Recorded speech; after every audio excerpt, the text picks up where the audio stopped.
हैदर हयात खान साहब, बीजेपी के स्टैंड्स में एक चेंज आया है। पहले वो बिल्कुल भी रेडी नहीं थे अपने एजुकेशन मिनिस्टर की रेजिग्नेशन पे, लेकिन ऑल ऑफ अ सडन उन्होंने ये मुतालबात मान लिए हैं। What do you think could be the reason behind it?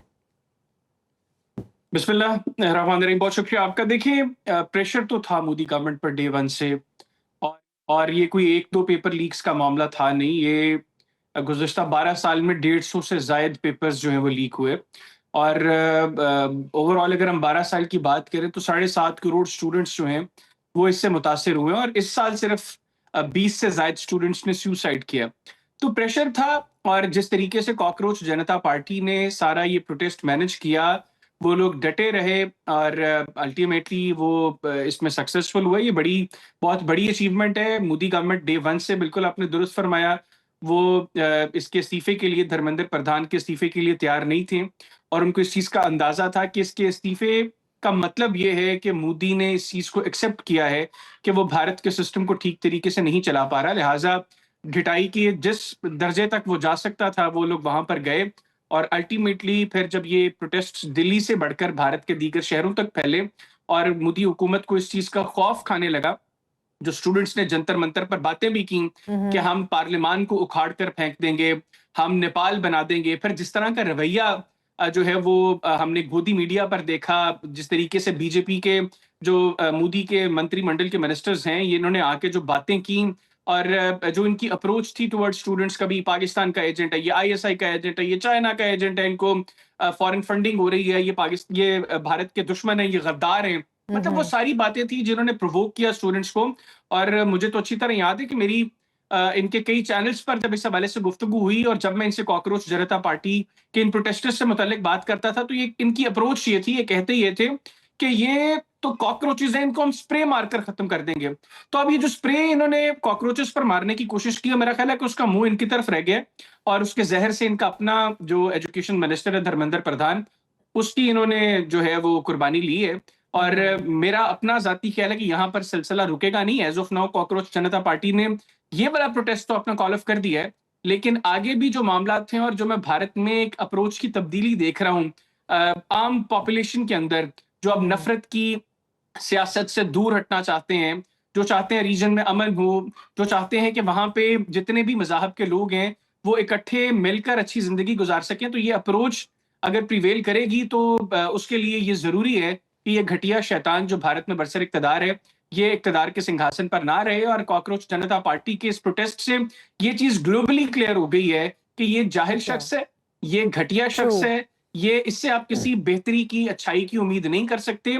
और जो 11 साल इन्होंने भारत के अंदर खौफ की फिजा कायम किए रखी थी, जिसमें गोदी मीडिया ने भरपूर साथ दिया, हर वो शख्स जो मोदी की पॉलिसीज को क्रिटिसाइज करता था उसको गद्दार डिक्लेयर कर दिया जाता था। उसको कहा जाता था तुम पाकिस्तान चले जाओ, तुम बांग्लादेश चले जाओ, तुम चाइना चले जाओ, तुम होते कौन है मोदी से मुताल्लिक बात करने वाले। तो मैं अक्सर ये बात करता हूँ कि हमने गुज़श्ता साल भारत को जो जंग में शिकस्त दी थी, वो हमने तो शिकस्त दे दी भारत को, लेकिन भारत के अंदर वो लोग जो 11 साल से मोदी के खौफ की वजह से जो है वो चुप थे, उन्होंने अपनी वो खामोशी के बुत तोड़े, और अपने उस खौफ को शिकस्त देकर अब वो लोग मोदी पर क्रिटिसिज्म कर रहे हैं। और हम गुज़श्ता 1 साल में देखें तो एक के बाद एक बबल जो है वो भारत में फट रहा है। आया वो उनकी एजुकेशन पॉलिसी हो, उनकी इकोनॉमी हो, उनकी फॉरेन पॉलिसी हो, उनका दिफा हो, हर चीज, हर बबल फट रहा है। और हर बबल जब फटता है तो नीचे से एक मकरू और भयानक चेहरा मोदी का निकलता है। That is true, that is true. Haider Hayat Khan साहब, पहले भी काफी मूवमेंट्स चली हैं किसानों की और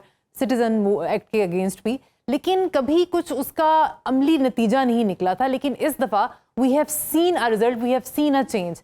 आपके ख्याल में इस मूवमेंट में क्या डिफरेंट था जो पिछली मूवमेंट्स लैक कर रहे थे? लेकिन सिटीजनशिप अमेंडमेंट एक्ट का मामला हो, या पिछली मर्तबा जब किसान पंजाब से निकले और हमने लाल किले पर भारतीय परचम की जगह खालिस्तान का परचम लहराता हुआ देखा, तो हकीकत बात यही है कि तब उनके पूरे मुतालबा तस्लीम नहीं हुए, और वो मूवमेंट्स इतनी कामयाब नहीं थी। मैंने आपको आगाज में बताया पिछले सवाल के अंदर भी कि ये जो सारा सिलसिला भारत के अंदर तब्दीली का शुरू हुआ, इसकी बुनियाद 10 मई को पाकिस्तान ने उस वक्त रख दी जब पाकिस्तान ने भारत को 4 घंटे की जो 10 मई की जंग थी उसमें घुटनों पर लाकर बिठा दिया। और भारत ने, जिसने गुज़श्ता 11-12 साल में खरबों डॉलर्स अपने दिफा पर खर्च किए वो सारे जो है वो टके टोकरी हो गए, उसका कोई फायदा भारत को नहीं हुआ।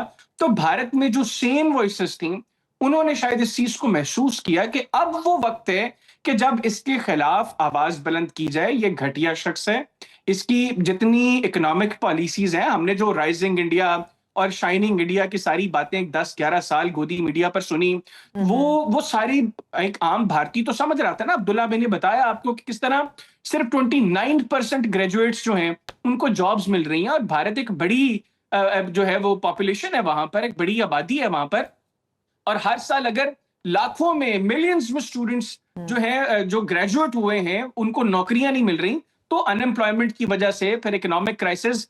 नो डाउट भारत एक बड़ी मईशत जरूर है, लेकिन अच्छी मईशत नहीं है। उनकी उस बड़ी मईशत का फायदा सिर्फ चंद हजार लोगों को है। एक आम इंडियन को की का जो मेयार जिंदगी है वो तो बहुत गिरा हुआ है। तो ये जो सारी चीजें थी उसकी वजह से जब हमने शिकस्त दी भारत को, वहां पर लोगों ने खामोशी के और खौफ के बुत तोड़े, और फिर जब मोदी के खिलाफ बबल्स फटना शुरू हुए। देखें तनकीद किस वक्त शुरू हुई, जब लोगों ने कहा तुमने तो कहा था रफाल होगा, तो हम पाकिस्तान ये ना कर सकता, तो अब तो तुमने रफाल गिरवा दिए।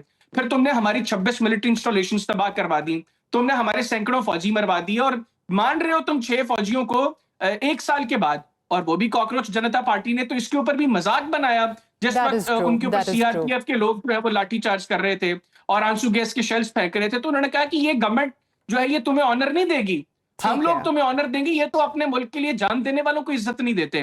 तो वो बबल्स फटे। फिर इकोनॉमी का आलम ये है कि एशिया के अंदर 2026 की worst performing currency Indian currency है, जो 7% डिप्रिशिएट हुई है। लेकिन आप गोदी मीडिया पर जाकर सुने, आपको लगेगा भारत में दूध और शहद की नहरें बह रही हैं। इनकी इकोनॉमी, ये कहते हैं हमारी जीडीपी जो हमारी एक्सपेक्टेशन थी उससे 1.8% ज्यादा जो है वो पॉजिटिव रही है। क्योंकि जितने भी ग्लोबल इंस्टीट्यूशंस हैं जो मॉनिटर करते हैं सारी चीजों को, वो कहते हैं कि जो भारतीय क्लेम्स हैं उसका आधा भी इनकी जीडीपी की ग्रोथ नहीं है। तो ये झूठ बोलते हैं हर जगह, लेकिन झूठ की एक उम्र होती है, वो अब उम्र पूरी हो चुकी है। वो जो बबल्स हैं वो फट चुके हैं। ये घटिया शख्स अब अपने इख्तिताम की तरफ बढ़ रहे हैं, और इसका अंजाम बहुत बुरा होगा। भारत का नौजवान अगर ये ठीक तरीके से नहीं छोड़ के जाएगा इख्तिदार, वो वक्त दूर नहीं है जब इसको इख्तिदार के सिंहासन से उतार कर दिल्ली के किसी चौक में उल्टा लटका कर इससे जो है वो बदला लेंगे। नो डाउट 45 इयर्स में इतनी अनएम्प्लॉयमेंट कभी भी नहीं रही, जिसकी वजह से चीज़ें इस नहज पर पहुंच चुकी हैं।